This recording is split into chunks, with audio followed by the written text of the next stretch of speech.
Legend has it Harold was tragically shot in the eye, according to some by friendly fire. But what? Advancing Norman infantry, followed by the mounted knights, were met with a barrage of spears, axes, and stones. Ooh.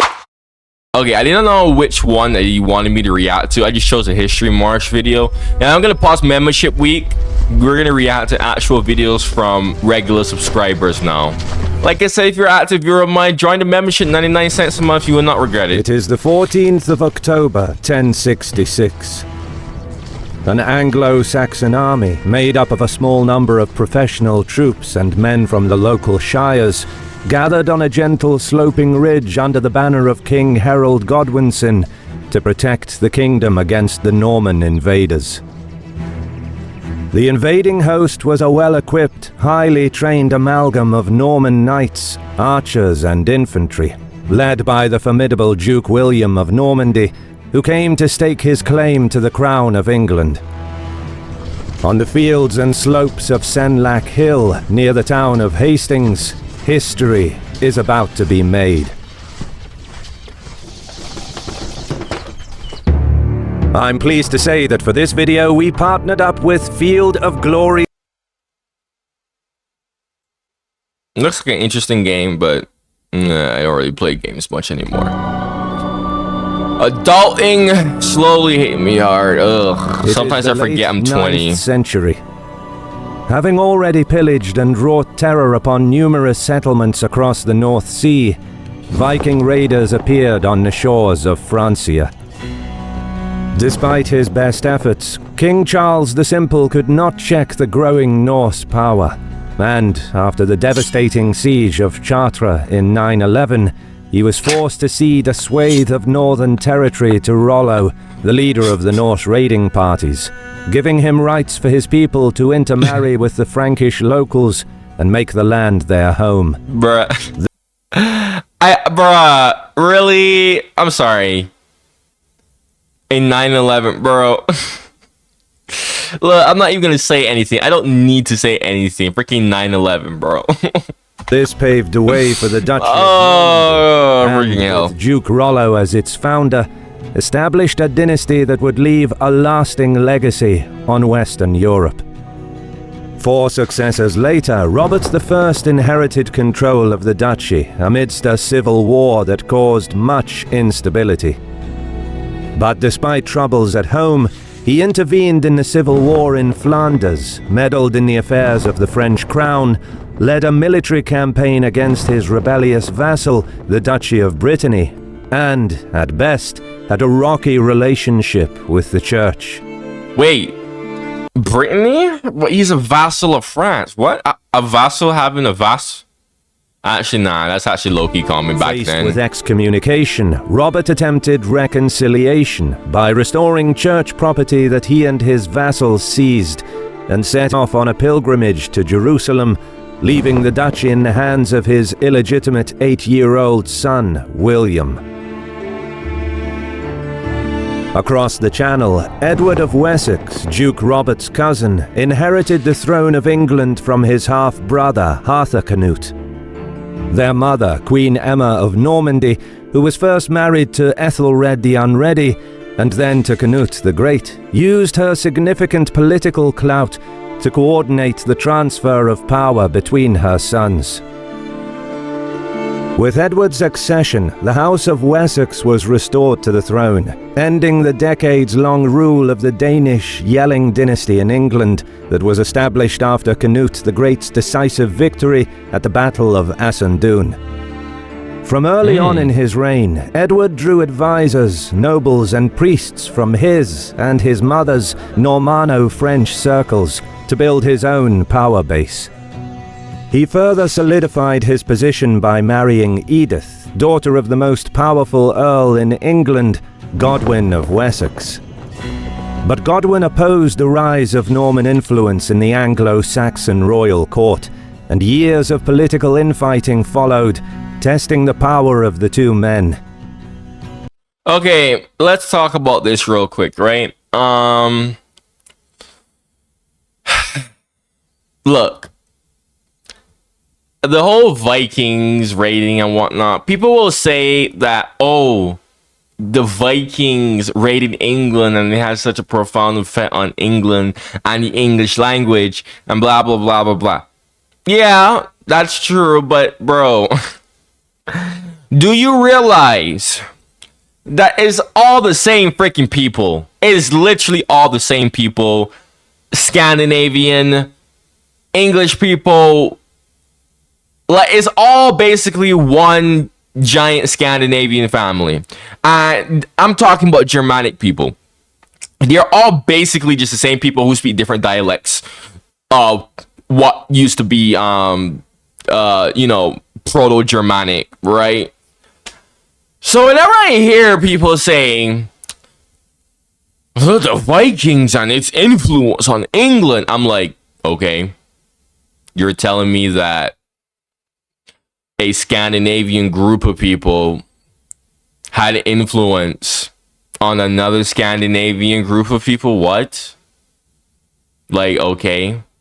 And I hope you know this, because before you go in my comments and you type, oh, English people aren't Scandinavian, every Germanic, like before Germanic people spread across Europe, they all originated from mostly southern Sweden, modern Denmark, and a little bit on what's now northern Germany. A little bit. But it was mostly southern Sweden, then Denmark, and a little bit in that order. Okay? So, literally, they were all just Scandinavian people that just decided to spread across Europe. Literally. So, I find that a little funny how nobody really points that out, that they're essentially the same people, but people want to act like they're different. Oh, but they're politically different, bruh.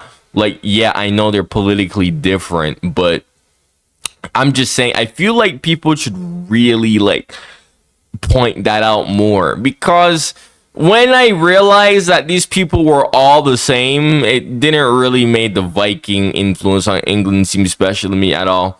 And in fact, actually, this is why when English people take DNA tests from England, I say English, not British, specifically English, they tend to get back Scandinavian, like Nordic DNA from Sweden, Denmark, usually, or Norway. Yeah, that's not a coincidence. That's not a coincidence at all. That and the whole, Viking influence on England, but still. Yeah, it's like, bro, and even Viking, bro, I cannot believe. I argue with way too many people about this in my comments back in the past, but bro, Viking just means pirate. There's nothing special with the word Viking. Like, how do people not know that? Bruh, I had someone literally try to tell me that Viking was, I don't even know, what the hell did you tell me in my comments? Viking were like some ethnic group or some shit like that. I'm like, bro, just Google the damn word. What does Viking mean? It will literally say big and bold, pirate. It's just how they called pirates. It's just how it was freaking translated in freaking Old Norse. Simple as that. Freaking hell. Bruh. That's why I basically, like, that's why I said before, I'm like, bruh, the Vikings were basically just German pirates. Although it's more accurate to say they're Scandinavian pirates, because vast majority of Germanic people originated from Scandinavia. But when I said that, I had people calling me crazy and whatnot. Like, bruh, like, okay, let's continue. Just want to point it out. Edward finally managed to negotiate the backing of Earls of Mercia and Northumbria to exile Godwin along with his wife and sons in September 1051. Knowing that the powerful Earl would return, the childless King of England used his lack of an heir as political leverage by naming a distant relative, Duke William of Normandy, as his successor, further solidifying his ties with the Norman aristocracy. Just months later, Godwin returned with an army and quickly gained support of the navy, burghers, and the peasants. This compelled Edward to restore his earldom, but Godwin refrained from openly opposing the naming of a Norman aristocrat as heir to the throne, aware that the king was backed by earls of Northumbria, Mercia, and could possibly count on the support of the Duke of Normandy as well. Having inherited the duchy as an 8-year-old illegitimate son of a duke, William and his supporters struggled to consolidate their control over Normandy. Prominent members of the aristocracy vied to place themselves in power, or at least bend the child duke's arm to increase their own influence. It took William a number of years to secure his rule, but the prolonged fight for his position turned him into a shrewd politician and a tenacious military leader. By the time he was in his 30s, he exacted either direct or indirect control over most of the northern coast of France. Damn, okay. Back in England, Godwin died suddenly. His son Harold succeeded him as Earl of Wessex, while his other sons gained control over several major earldoms, in effect bringing most of England under the control of the Godwins. Meanwhile, the aging and increasingly ill King Edward withdrew from the affairs of the state, becoming increasingly dependent on the Godwins. He gradually deteriorated before falling into a coma, dying just days later in early January 1066. Unsurprisingly, in the wake of the king's death, prominent nobles were not far, ready to joust for position on the vacant throne. According to some of those present, before drawing his last breath, Edward briefly regained consciousness and pointed a finger at someone in the room. Conveniently, the Godwin-dominated royal court interpreted this to be Harold, chosen to protect the kingdom. Bruh, me when I lie. Powerful Earl seized the moment, crowning himself King of England the very next day. Me when I lie, bruh. When the news reached Normandy, William was outraged, claiming his right to the English crown. Almost immediately, he began preparations to take the throne by force, ordering the building of a large fleet that could transport his army across the Channel, and moving to rally political support for his invasion. Insane. And France just allowed this to happen because William is still a French vassal. Many nobles of Normandy answered the call, and more banners came from Flanders, Brittany, and France after being promised vast wealth, land, and political positions in England. But, unfortunately for the shaky rule of Harold Godwinson, William wasn't the only contender for the throne. Prior to his death, Edward named yet another successor, Edward the Exile, who had spent the last 40 years in Hungary and had returned from banishment in 1057 with a family of his own, but had died shortly afterwards. However, his son Edgar Atheling inherited his father's claim, but lacked any significant support to take the crown of England. Complicating matters further for Harold, his brother Tostig fell out of favour for overtaxing the inhabitants of Northumbria, leaving the king with no choice but to revoke his earldom. Plotting vengeance, Tostig contacted the King of Norway, Harald Hardrada, persuading him to invade England. Harold was yet another pretendant, having inherited the claim to the English throne from Magnus, the former King of Norway and Denmark, who had made an agreement with the late King Harthacnut of England that if either died, the other would inherit their lands. Despite his claim, however, the Norwegian king was under no illusion that he would have to fight to take the throne. Back across the Channel, William was ready after months of preparation, but unfavorable north winds kept the ships anchored in Normandy. Regardless, the Duke was in no hurry, as intelligence reports revealed that Harold deployed his forces along the coast, so he decided to bide his time until he could make an unopposed landing. Indeed, the King of England kept his troops on high alert throughout the summer, ready to contest the Norman invasion. But supply shortages and the arrival of the harvest season forced him to disband much of his army in early September. Just as he returned to London, more bad news came for Harold. Aided by Tostig, Harold Hardrada invaded Northumbria and defeated a much smaller force led by the newly appointed Earl Morcar. Once news reached Harold that a 10,000-strong Viking force had landed in the north, he rushed to meet them. Bro, this had to be freaking divine intervention. Like, there's always certain things that happen where you just have to look at this and just be like, bro, this is divine intervention, bro.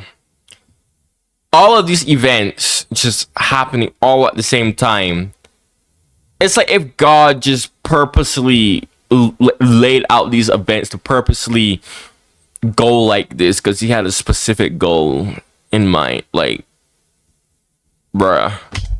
In barely a few days, he scrambled a resistance force, marching all the way from London to York in under 4 days. On September the 25th, Godwinson's force pulled off a heroic victory against Hardrada's invasion force at Stamford Bridge. It was a glorious day for the King of England, but the sweet taste of victory was short-felt.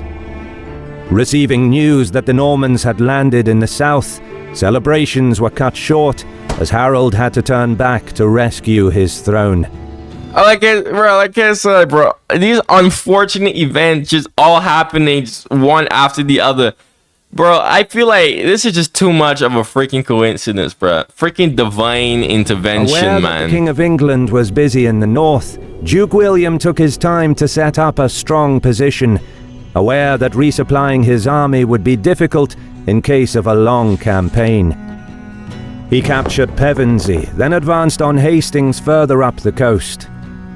Both towns were fortified, from where he could now raid the surrounding area.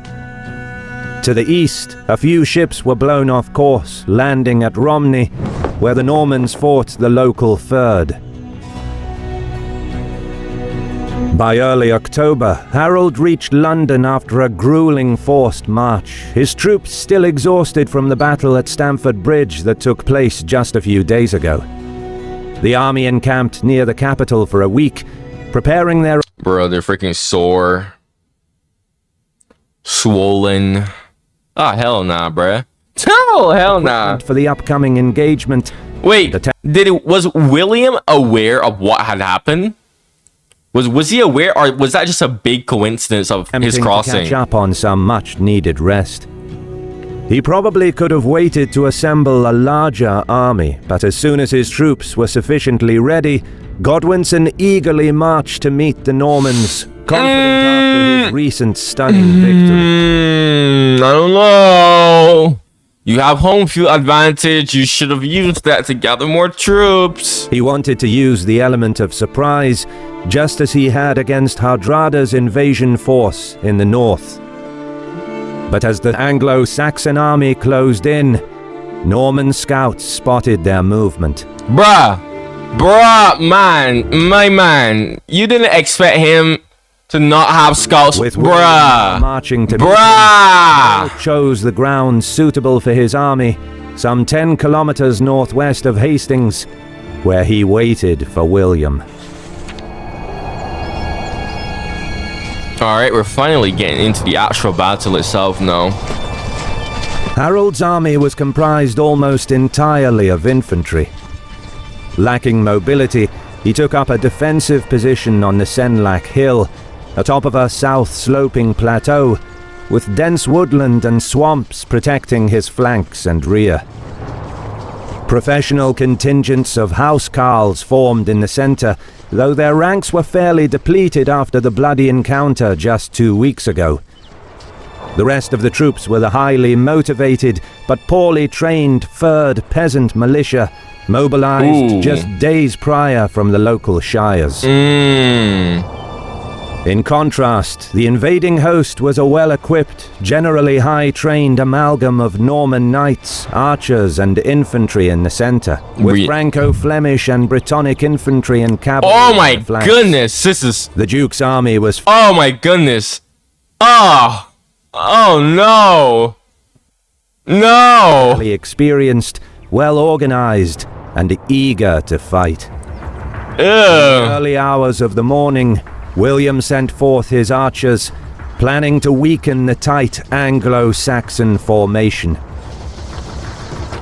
But Harold packed his men in a tight formation, knowing that sticking together and taking a strong defensive stance was their best bet at a victory. The arrow volleys shot uphill and were largely ineffective, directly hitting the shield wall at a flat angle. Most of the arrow fire was absorbed by the Anglo-Saxon shields. Nonetheless, the Duke ordered his infantry to pass through the archers and head up the slope to test Harold's line. He counted on his footmen to provide the main fighting grunt of the battle, but despite their best efforts, they were unable to open gaps in the solid shield wall. Jeez Louise, William then led his knights up the slope, hoping their shock charge would punch through the embattled enemy infantry. But the shield wall held. By midday, the combined push of heavy infantry and mounted knights failed to break the resolve of the defenders. Norman cavalry struggled to fight against Harold's men, who were swift to cut down the horses with their axes. They were forced to fall back and regroup for another charge, but the Bretons on the left mistook this maneuver for a rout and began to flee. Some in the Anglo-Saxon line broke formation, leaving the solid shield wall to pursue the enemy. Seeing the rout on his left, William ordered the rest of his troops to disengage and withdraw back down the slope. It was reported that the Duke had 2 horses slain under him during the chaotic fighting, fueling a rumor that he was struck down, which added to the confusion. To prevent a complete rout, William removed his helmet and rode through the ranks in full view of his troops, yelling at the men that he is alive. He then commanded a contingent of Norman knights to strike the flank of the pursuing Third Militia and managed to rally some of the fleeing troops on the left. As the reformed infantry faced about and the knights closed in, the Anglo-Saxons were forced onto a small hillock where they were surrounded and destroyed. Wow! Wait. Yo, Harold had this in the bag. Harold had this in the bag.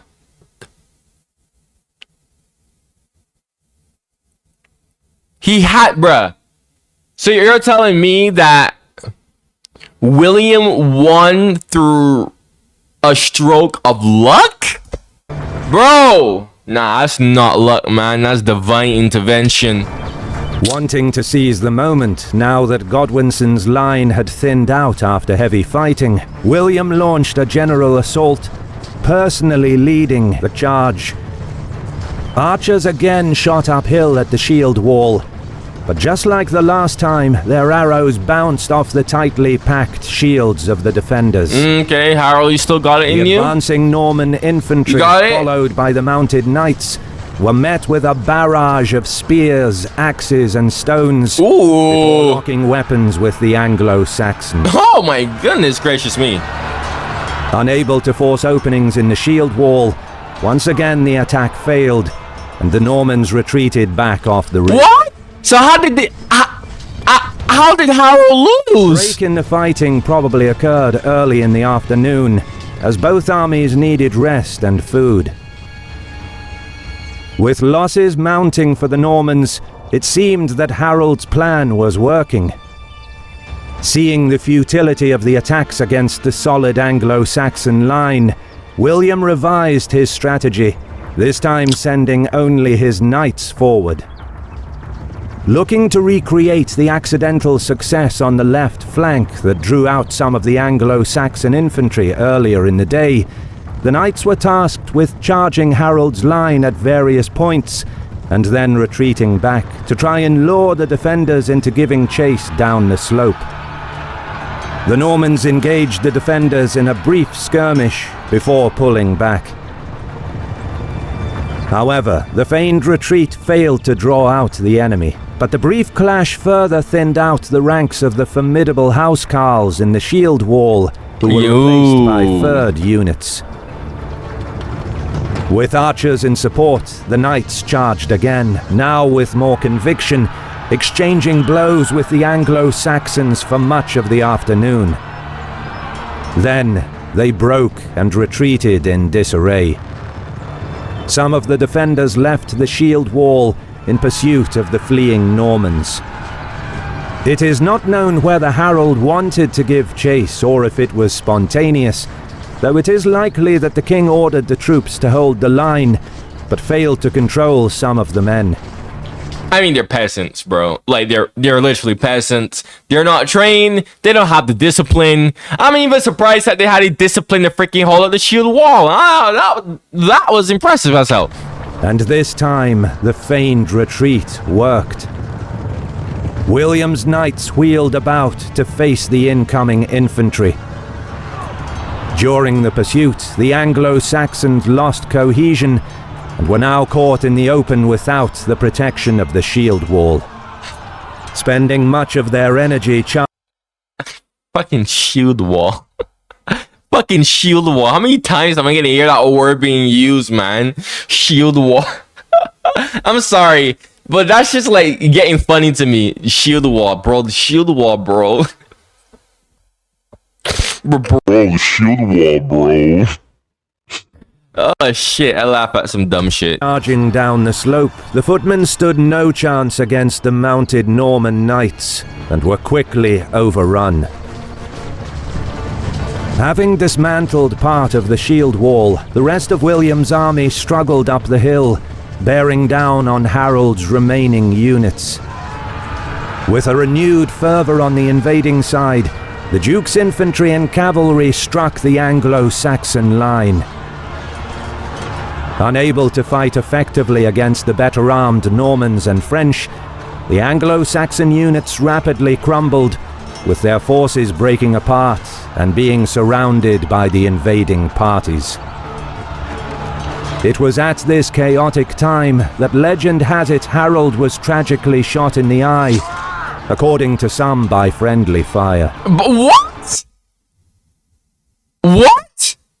Nah. It's one thing if it's the enemy, but friendly fire in the eye? Nah. He subsequently diabolical. His horse and brutally hacked to pieces by several Norman knights. Oh shit! The death of their king was a horrendous morale blow to the Anglo-Saxons, who began to flee the field, chased down by Norman soldiers. And so it was. The historic Battle of Hastings fell to a decisive victory for the invading Norman forces, and a tragic defeat for the Anglo-Saxons, who lost their king, a man who would ultimately become immortalized not only on the Bayeux tapestry, but in history itself.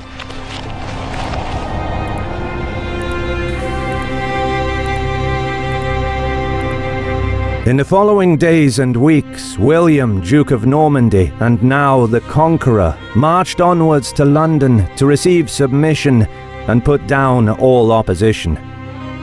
On Christmas Day 1066, he was crowned the first Norman King of England, bringing the Anglo-Saxon rule to an end. Cultural changes followed in the wake of the battle and the Norman conquest of England. French became the language of the king's court, gradually blending with the Anglo-Saxon tongue to form modern English. William proved... You know what I find funny about that, actually, is that I wondered, right? What if the King of Norway, Harald Hardrada, had won? what would English be like today?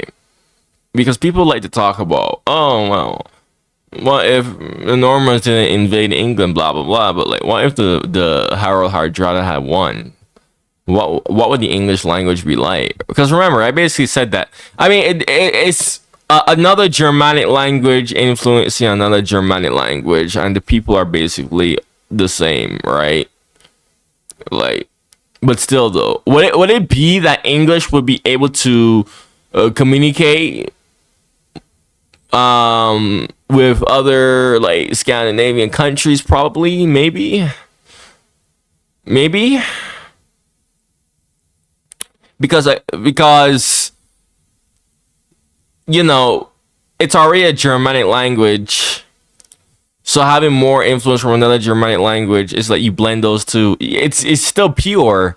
It's still freaking pure. So I really wonder, like, how would English be today? Like, would we be able to communicate in like you know how Swedish, Norway, Denmark is like mutual intelligibility or whatever the hell you say that word between the countries, right? Would English have something like that? Like what? Like the more I think about it, the more I wonder. Probably. I don't think it would be mutually intelligible with continental Germanic languages like Dutch, German.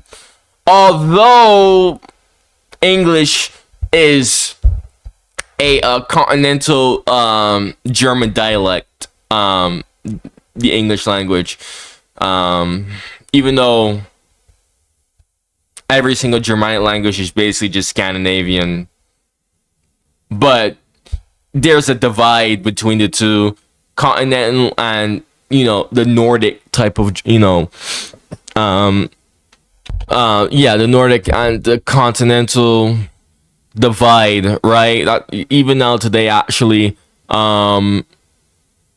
that's actually why you see this divide between being mutually intelligible between North Germanic languages and, you know, like South continental Germanic languages. You know what I mean, though. So that is very interesting. Although English people don't like to admit that they are Germans, even though they are. They literally are. Still though, damn, I really wish English had stayed pure, like stayed purely Scandinavian. And when I say purely Scandinavian, I mean like purely Germanic, to be honest. Like, but whatever. Proved an effective ruler and would go on to become one of England's greatest kings, building dozens of castles and fortifications all over the country, consolidating the kingdom against attackers, and ultimately beginning the Plantagenet monarchical dynasty. Credit goes to our awesome patrons. The Plantagenets. Yes, them. If you made it all the way here, like and subscribe.